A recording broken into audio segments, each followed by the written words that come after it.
Doctora, buenas tardes. Buenas tardes.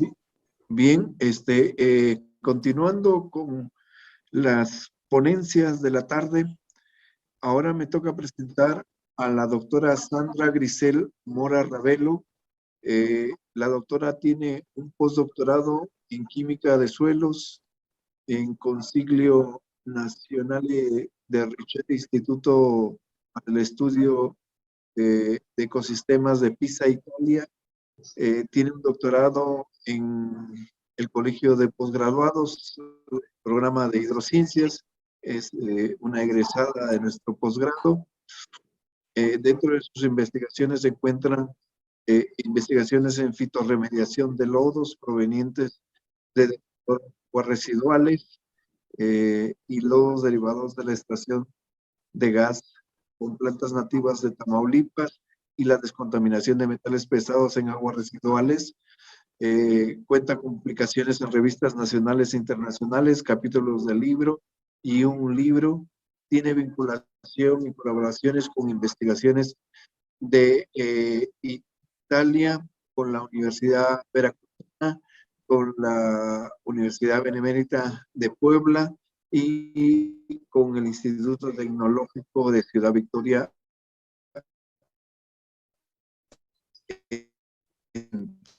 entre otros. Gracias por atender esta invitación. Es un honor para el posgrado de Hidrociencias que una de sus egresadas destacadas hoy nos dé una ponencia.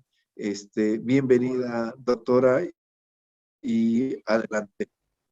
Gracias, buenas tardes a todos. Para mí también es un honor regresar y estar participando en estos eventos, sobre todo en el posgrado de Hidrociencias, donde tuve a bien hacer el doctorado.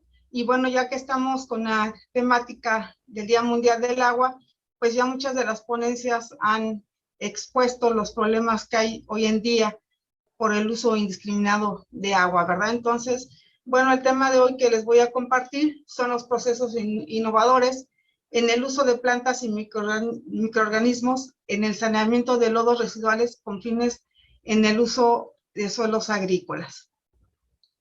Bueno, como parte de la introducción tenemos que cada día, como mencionaron mis colegas, pues el agua pone en peligro la seguridad alimentaria, ya que conlleva no solamente el recurso agua, sino también el recurso de suelo y muchos otros recursos.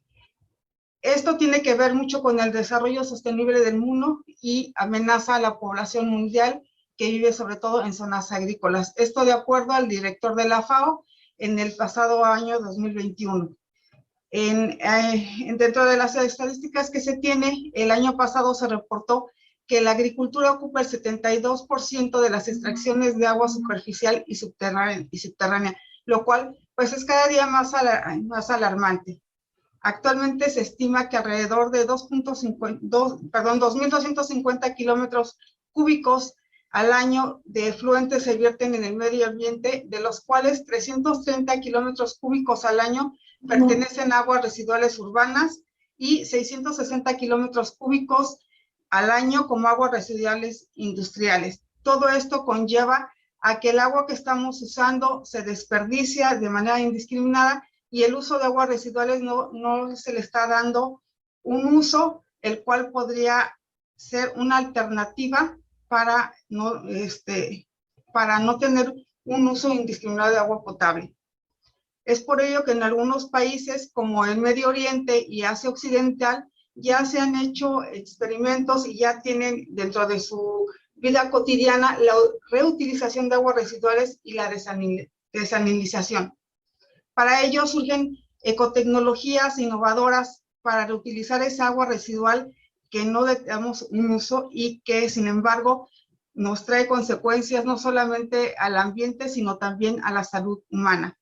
Bueno, dentro de las ecotecnologías innovadoras surge la biorremediación, que se refiere a la optimización de los procesos de remediar a través de microorganismos como son las microalgas, como son las bacterias, como son los hongos y plantas, para con ello minimizar el impacto de estas aguas contaminadas, de estos lodos y de los suelos contaminados de una manera rentable y en la cual a través de estas ecotecnologías podemos reutilizar esa agua residual y minimizar el impacto ambiental y contribuir a mejorar el reuso de esta agua.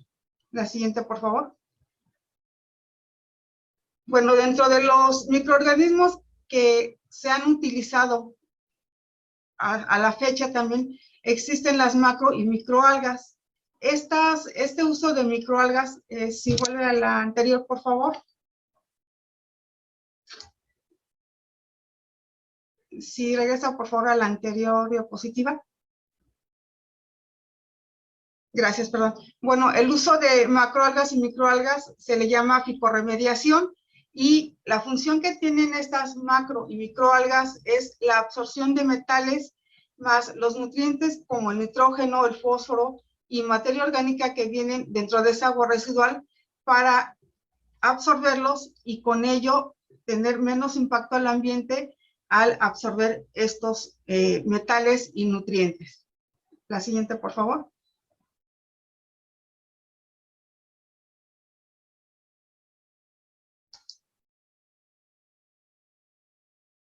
La siguiente, por favor.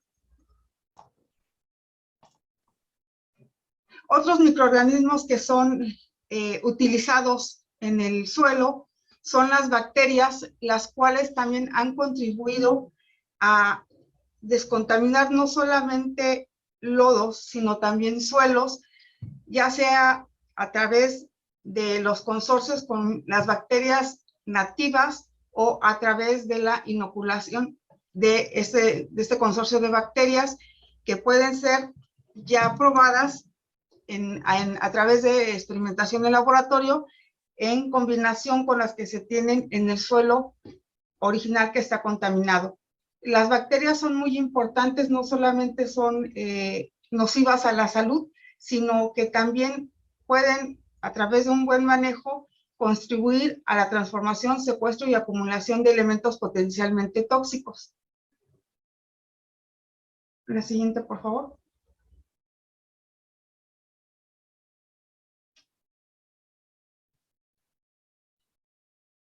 La siguiente, por favor.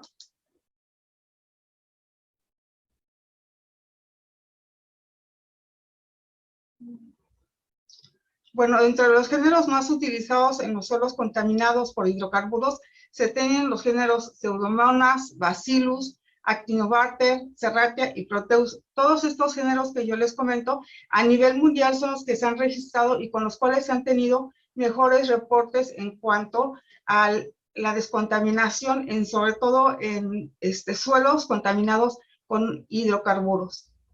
Por metales pesados se tienen géneros como Rhizopus, Penicillium y Phanerochetae. Hay otros géneros que se han reportado a nivel mundial, pero en especial estos son los géneros que más se han trabajado a nivel laboratorio. A la fecha yo no tengo conocimiento de que se haya hecho a escala, solamente en algunas partes, a macroescala, perdón. Dentro de los microorganismos que se tienen relativamente poca información son sobre los hongos. En este caso, su servidor ha trabajado con hongos filamentosos y hay varias especies que se han reportado a nivel mundial y en México solamente hemos llegado a reportar como especies como 4 o 5. En general lo que se llega a reportar únicamente son géneros. Hay varias especies de hongos con un alto grado de remediación que según la especie y el contaminante es lo que pueden absorber. Generalmente son compuestos de metales. Se han encontrado que algunas especies de hongos son beneficiosos para absorber compuestos como arsénicos, también en cuestiones de hidrocarburos, y estos hongos lo que hacen en hidrocarburos son degradar compuestos orgánicos y transformarlos en agua o CO2. Hay microorganismos que específicamente solamente pueden absorber o degradar dependiendo del contaminante. La siguiente, por favor.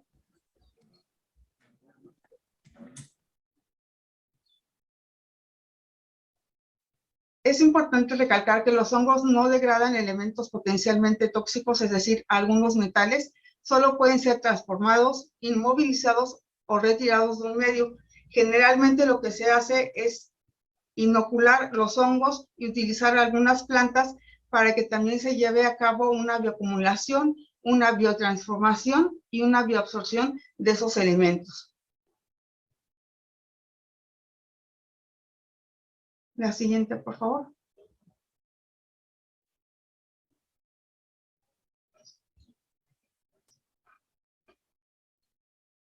Bueno, los microorganismos lo que hacen generalmente es a nivel de la membrana, donde se llegan a bioacumular los elementos.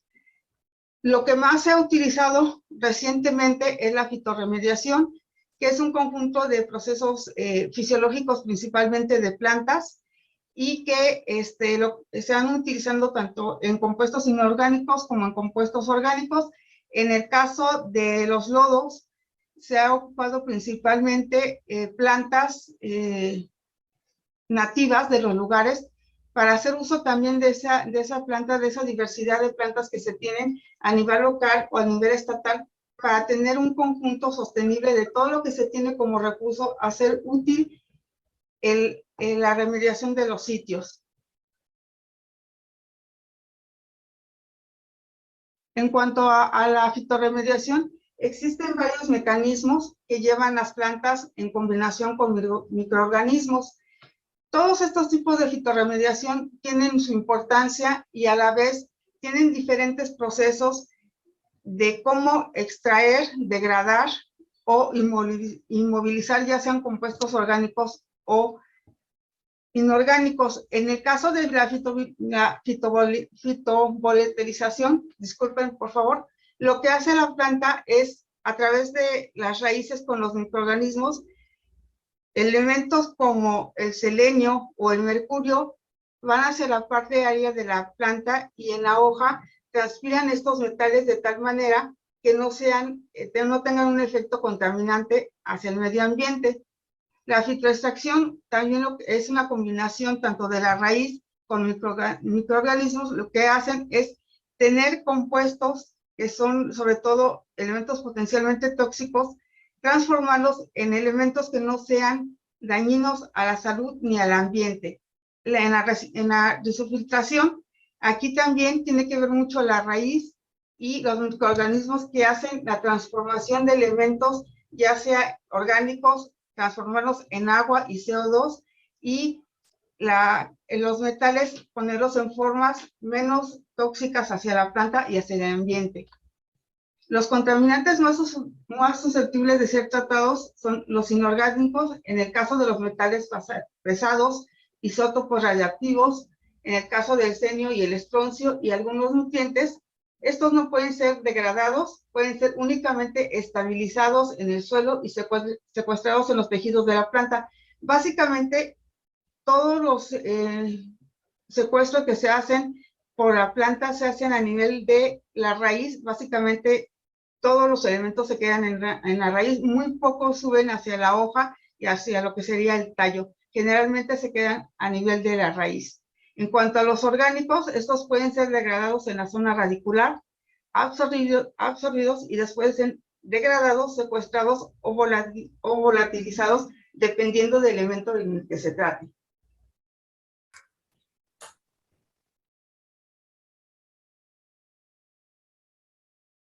Para elegir una planta que pueda fitorremediar esa agua residual o ese lodo, se necesita que debe tener un crecimiento rápido. Generalmente se llegan a utilizar pastos, que son los que crecen rápidamente, tienen que tener una elevada producción de biomasa, deben de ser tolerantes a la contaminación, y para ello se hace previamente pues una prueba de germinación para saber si las plantas que vamos a utilizar están adaptadas o no, o son capaces de resistir esta contaminación. Deben de ser resistentes, deben ser competitivas, y cada técnica específica tiene unos requerimientos que deben de ser considerados. Si van a ser en invernadero, si va a ser en laboratorio, tiene que tener unas características muy específicas.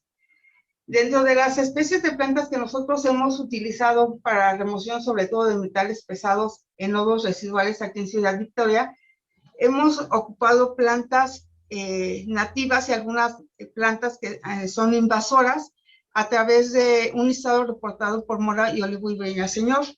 Nosotros, en la planta de Phragmites australis, a nivel mundial, se ha reportado como una planta que es muy resistente y una especie muy resistente y además una planta que ha tenido muy buenos, ha absorbido, es una planta que se ha comprobado que es muy útil para la fitorremediación de metales pesados, sobre todo en lo que son aguas residuales y lodos de depuradora. Nosotros tenemos esta planta aquí, se considera como una especie invasora, lo mismo que el junco de río, son especies que hemos probado, sin embargo, el junco no hemos tenido buenos resultados, la planta no llega a crecer mucho en los mismos lodos, y se han hecho experimentación con plantas, sobre todo del matorral, el matorral tamaulipeco espinoso, en plantas como la acacia, en magnolias se está apenas haciendo pruebas de germinación, y hemos estado con otras plantas nativas de este matorral tamaulipeco, sobre todo de plantas nativas. Ahorita las plantas con las cuales hemos tenido hasta plántula éxito son la acacia y el ébano. Dentro de las plantas que yo les decía, el Phragmites australis es una de las plantas que a nivel mundial ha tenido muy buenos resultados debido a que es resistente a las hostilidades ambientales, tiene una estabilización del lodo a nivel radicular, que se llama la rizoestabilización, tiene una buena transferencia de oxígeno del aire hacia el lodo, tiene una actividad radical persistente, tanto en época de calor como en invierno, recordando que, por ejemplo, aquí en Victoria, pues hace demasiado calor, y esta planta hemos tenido muy buenos resultados. Es perenne, es robusto y recto, y llega a tener una altura entre 3 y 4 metros. Tiene un rizoma largo y prominente, y su floración es de agosto a octubre. Entonces tenemos la facilidad de contar con esa planta, y les comento que los resultados que nosotros obtuvimos para algunos metales, como el arsénico y el zinc, si no mal recuerdo, es una planta que en los lodos residuales nos ha tenido muy buenos resultados en cuanto a la remoción de estos metales.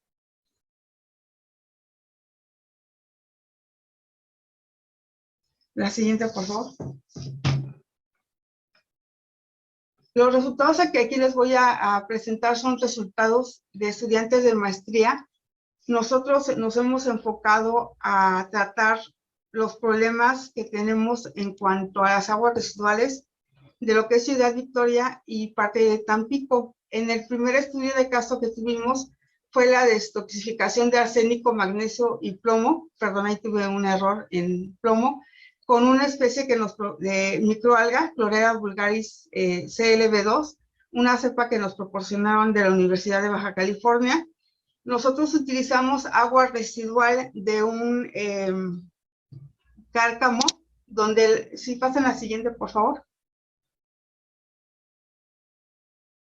Bueno, esa agua residual de ese cárcamo provenía básicamente de rastros que se tienen ahí cerca de esa localidad en Tampico.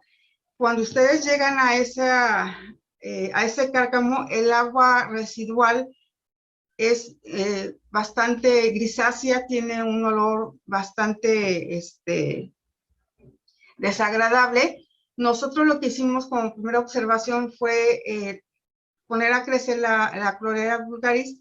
Después de hacer una experimentación, pusimos en matraces diferentes capacidades del cultivo de microalga, una vez que nosotros la hicimos en microcultivo, y observamos que a 3 días de haberle puesto esta microalga al agua residual que provenía de ese cárcamo, tanto el color como el olor fétido dejó de tenerlo a los 3 días, como observaron en la diapositiva anterior.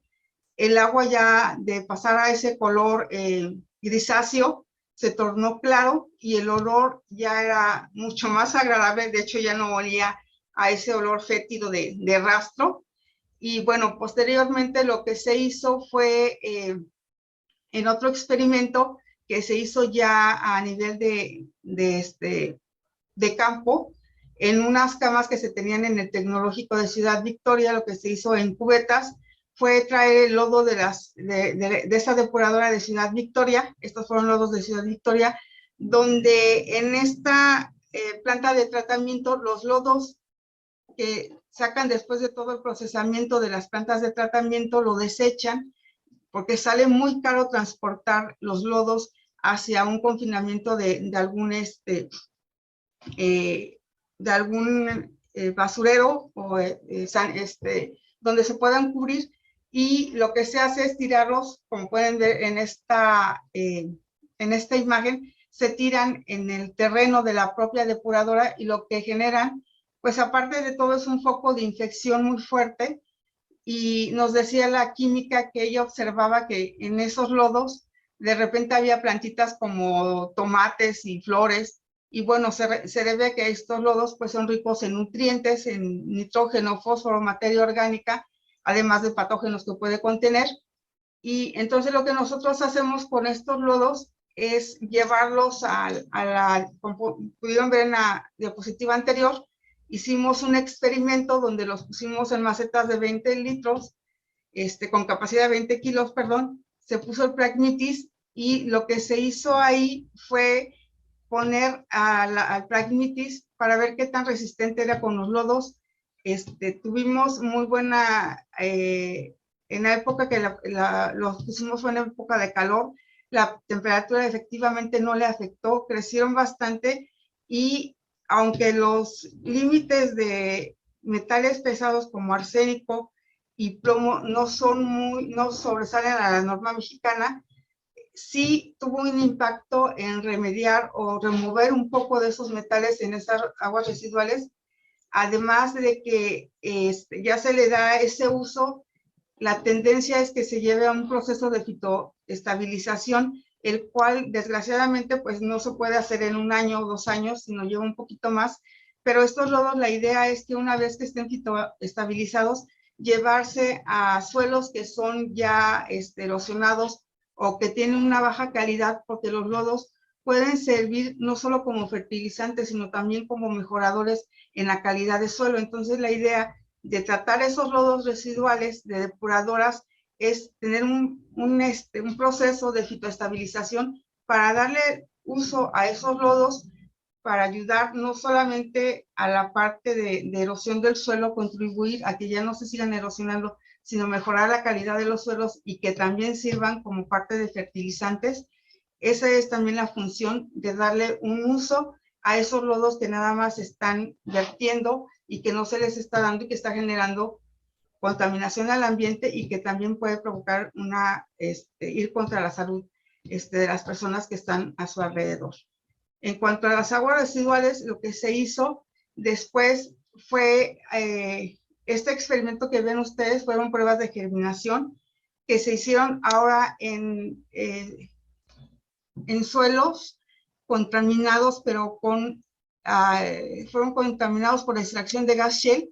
No se supieron la famosa cuenca de Burgos, que pasa por aquí. Se hizo la extracción de gas shale en algunos sitios, nos proporcionaron lodos, y lo que nosotros quisimos ver es si las plantas nativas que se tienen en esas áreas podían contribuir a remover parte de los metales o de los hidrocarburos que podían arrojar una vez que hacen esa extracción.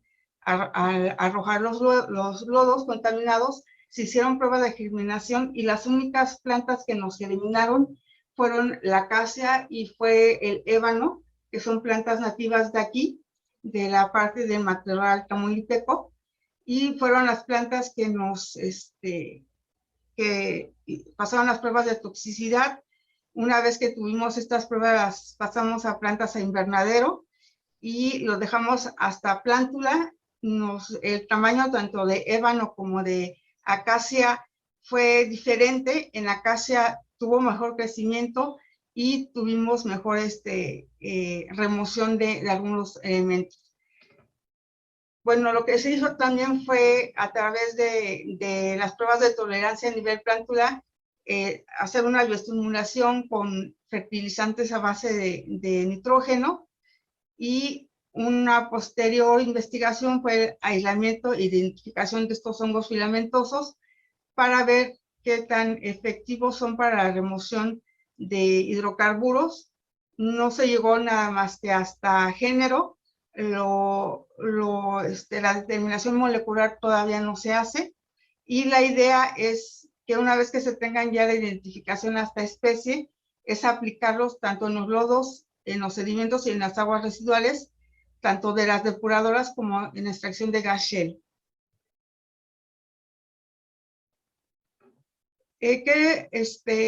De lo que hicimos con Pragmitis, en cuanto a arsénico, cobre y hierro que se presentaron en la planta depuradora de tratamiento de Ciudad Victoria, pues nosotros vimos que fue resistente, como lo dice la literatura, y tuvimos un mejor efecto en cuanto a la remoción de arsénico de esta planta en lo que se refiere a los lodos residuales de depuradoras de aguas residuales. La siguiente, por favor.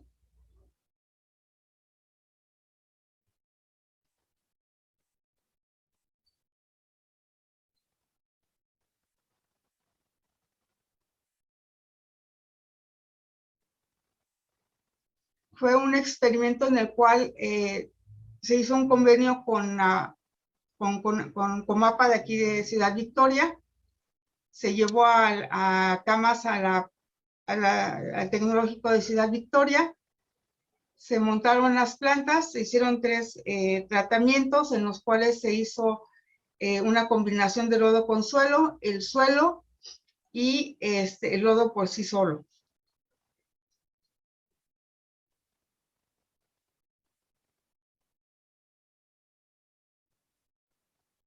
Cada mes se hicieron muestreos de lodo.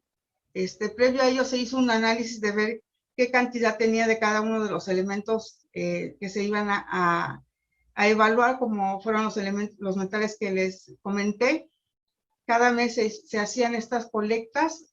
Al final se hicieron colecta de las plantas para ver dónde, en qué parte de la planta se habían quedado o secuestrado se habían absorbido esos elementos, y la mayor parte se quedó en lo que es la raíz, muy poca en el tallo, y casi ningún elemento llegó hacia la parte aérea de la planta.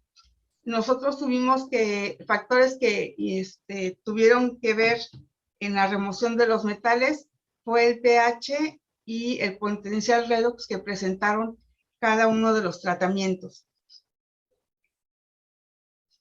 El siguiente, por favor.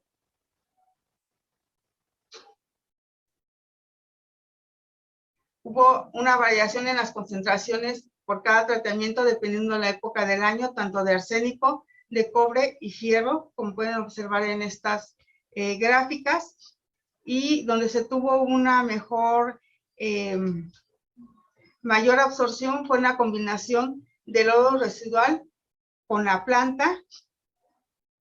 Es donde tuvimos mayor presentación. Y ya finalmente el porcentaje de remoción de arsénico, cobre y fierro en 8 meses fue para el lodo con la combinación del suelo, lodo y con la planta, tuvo mejor respuesta, de acuerdo a lo que también se ha reportado con otros autores que han trabajado con la misma especie.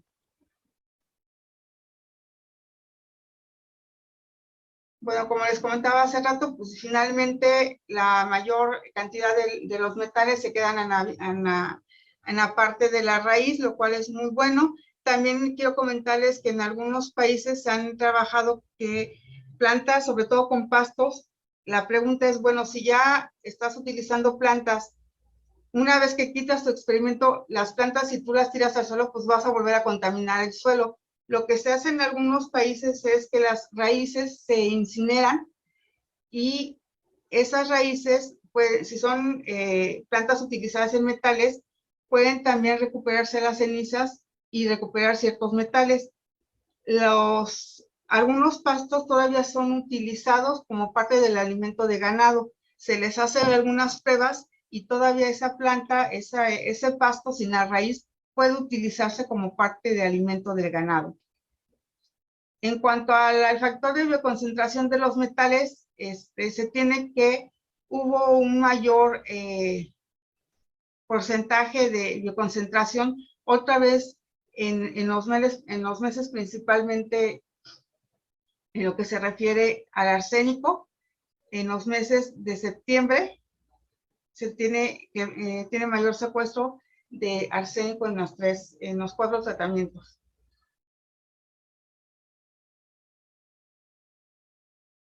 Y bueno, el porcentaje de remoción de los sustratos fue de fierro, cobre y arsénico. Y Phragmites australis puede acumular grandes concentraciones de fierro y cobre en sus órganos en el orden de raíz, tallo y hoja. Para el arsénico, su eficiencia de acumulación disminuye y es acumulada.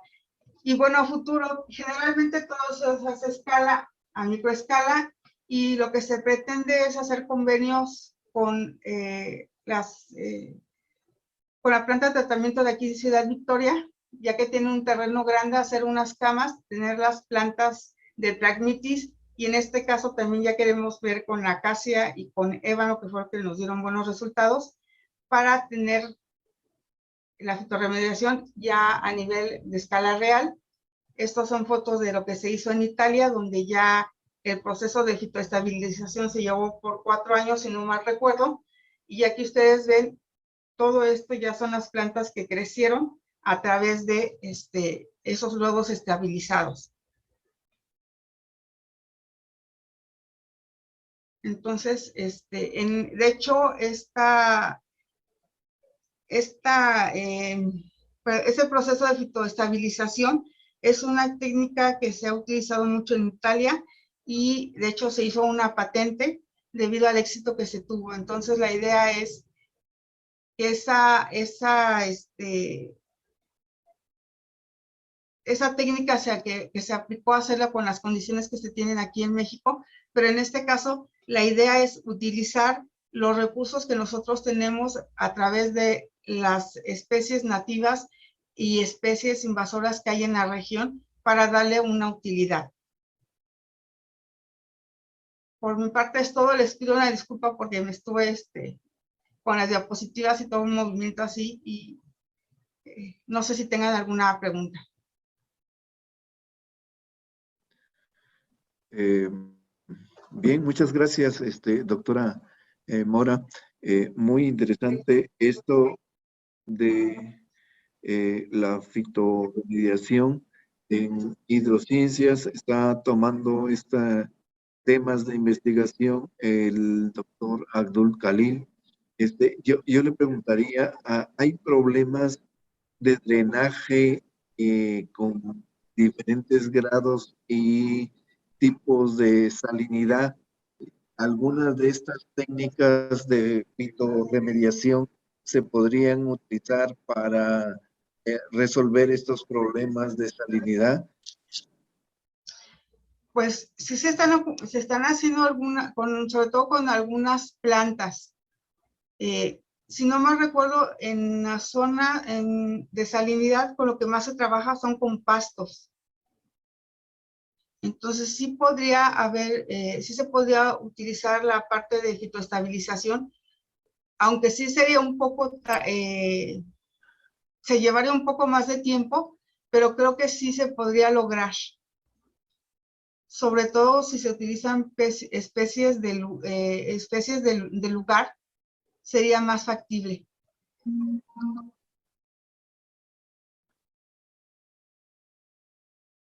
No sé si contesto su pregunta. Sí, doctora, en el colegio, en la parte baja, tenemos niveles altos de salinidad. Ajá. Salinidad, pero ahí hay sílice, ¿no?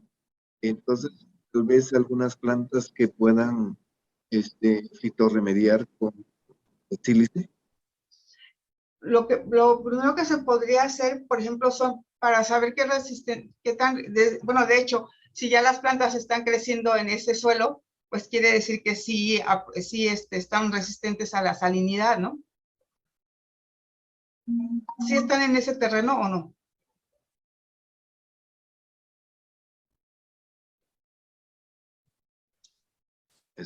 Sí, sí, por ahí hay algunas, sí, sí hay algunas plantas por ahí que han crecido. Bueno, ha crecido romero y coquia, ¿no? Pero bueno, es un proceso.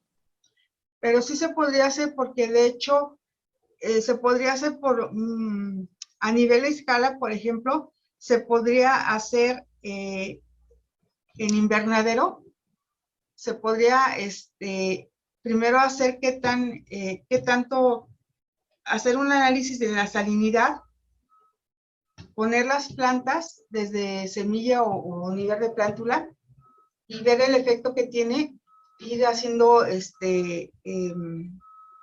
muestreos para ir viendo qué tanto pudiese ir absorbiendo la planta alguna sal, eso se podría hacer.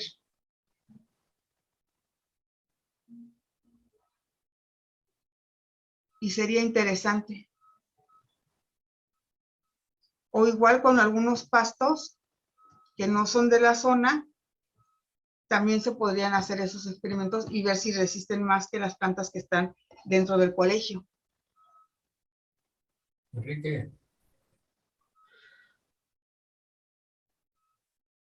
Enrique, ¿me escuchas? Sí, adelante, adelante. ¿Quién es? Sí, adelante. Soy Exebio.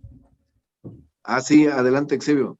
Oye, una pregunta, una consulta que siempre nos quedó por ahí. Pues no nos metimos a ver en detalle, ¿no? Por ejemplo, en el intercambio de aguas superficiales para riego por aguas grises, Sí. ¿te recuerdas, no? En la cual se tenía pues que construir pequeños bordos. Pero esos pequeños bordos, digamos, su capacidad de almacenamiento, pues está en función del gasto crítico de máxima demanda en un módulo de riego. Habíamos visto por ahí que esos borditos deberían tener unos 4 o 5 millones de metros cúbicos almacenados de aguas negras. Dime, la consulta es, ese sistema de remediación de aguas negras, Ajá. ¿sí se puede utilizar con esos volúmenes de agua y sobre todo para máximas demandas de riego? Me refiero, digamos, al tiempo de procesamiento que se requiere del trabajo de esas plantitas para poder, digamos, remediar, pues, esas aguas y se puedan utilizar en el riego de cultivo, sobre todo, si te recuerdas, de cultivo en fresco, ¿no? Yo creo que ahí, más que nada, doctor, más que plantas, yo creo que ahí funcionaría más lo que serían las microalgas, porque su crecimiento es más rápido y eso sí podría generar que el volumen del que usted está hablando podría tener mejor efecto si se utilizaran microalgas. Porque la duda que surge es, digamos, las aguas negras hervidas, pues, se pueden almacenar, se pueden quitar, pero los gastos no son tan grandes, ¿no? Salvo el de Tula Hidalgo, que sí, pues sí, son volúmenes muy grandes. Digamos, que lleva las aguas a Tula, sí, digamos, tiene gastos máximos, ¿no? Sí. Y sí ayuda porque van directamente al riego, ¿no? Entonces, sobre todo el tiempo de procesamiento que se tendría que tener las plantitas para poder, digamos, tener aguas grises de acuerdo a la NOM mexicana, ¿no?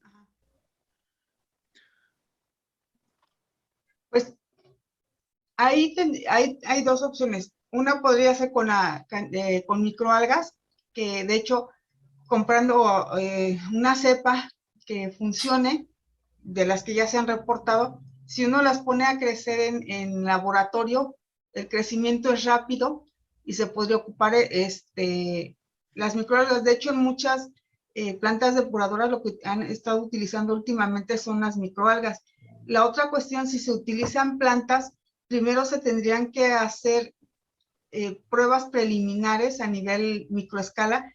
¿Cuál sería la planta que, ver los tiempos en que esa agua pueda ser utilizada como de reuso?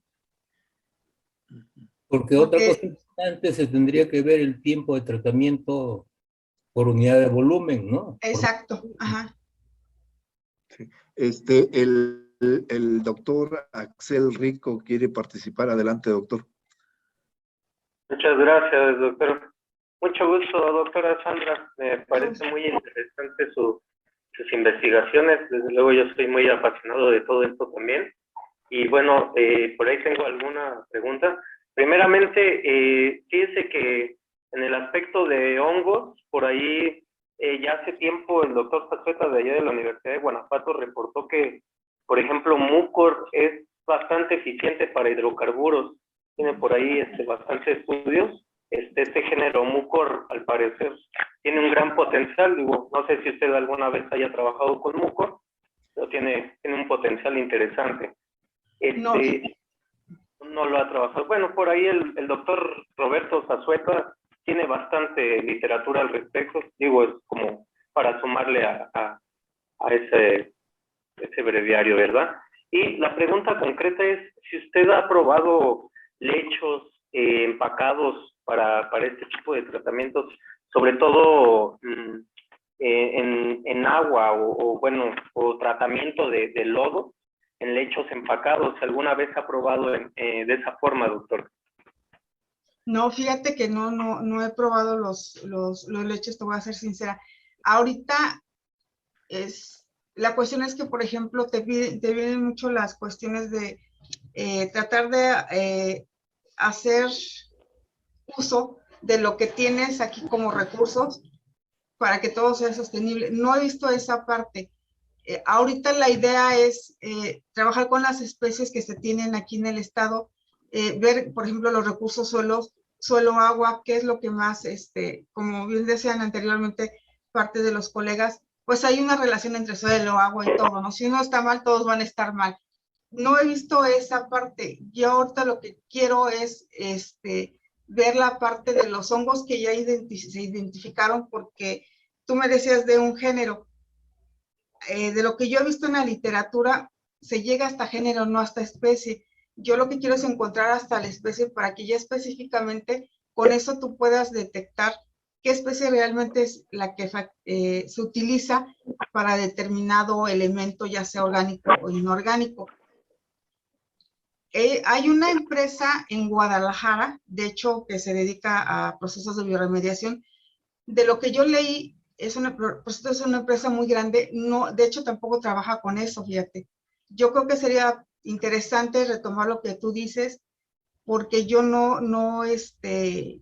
de hecho, no lo había leído hasta que tú me estás diciendo, porque donde se tiene más información es en cuestiones de bacterias. Ahorita se está utilizando lo de plantas, y de hongos en realidad se tiene muy poca información. De hecho, digo, nada más se llega hasta géneros, muy pocos han reportado hasta especie, ¿no? Sobre todo porque tanto las bacterias como los hongos son patógenos y por eso mucha gente no le quiere entrar, ¿no? Entonces, te soy honesta, esa parte no la había visualizado. Sí, precisamente el doctor Zazueta reporta por ahí un par de especies ya bien identificadas de Mucor. El problema es que Mucor tiene importancia médica también, ¿no? Ese es el único problema. Pero bueno, digamos, en términos aislados puede funcionar muy bien. Yo veo personalmente, doctora, que el uso de hongos tiene mucho más potencial, porque, por ejemplo, en el caso de las algas son muy efectivas, como comenta, igual las bacterias, pero el problema es que a la hora de integrarlas en comunidad pierden muchas ocasiones su potencial, ¿no? Entonces, en el caso de los hongos sí como que son un poco más plásticos en ese aspecto, Y bueno, yo creo que por ahí encaminados en ese futuro, en esas perspectivas, va a encontrar algo muy interesante. Y Sí, pues, yo las bicuarias sí les recomiendo porque se utilizan más en grandes volúmenes. Depende mucho la especie y la variedad con la cual trabajes. Y efectivamente los hongos, vamos a decirle, son más bondadosos en esa cuestión y sí se tiene poca información. Es por ello que ahorita se le está entrando más a esa parte, ¿no? Doctora Sandra, el doctor Axel se acaba de incorporar a Hidrociencias y pues por ahí podría surgir algunos Con mucho gusto. convenios de colaboración para una investigación conjunta. Bien, agradecemos a la doctora Sandra Mora Ravelo, una de nuestras egresadas que viene triunfando en el Instituto de Ecología y en la Universidad Autónoma de Tamaulipas. Muchas felicitaciones, doctora. Agradecemos su participación, su excelente ponencia en estos temas también muy, muy interesantes. Gracias, doctora. Al contrario, muchas gracias. Le haremos llegar su constancia de participación. Bien, Gracias.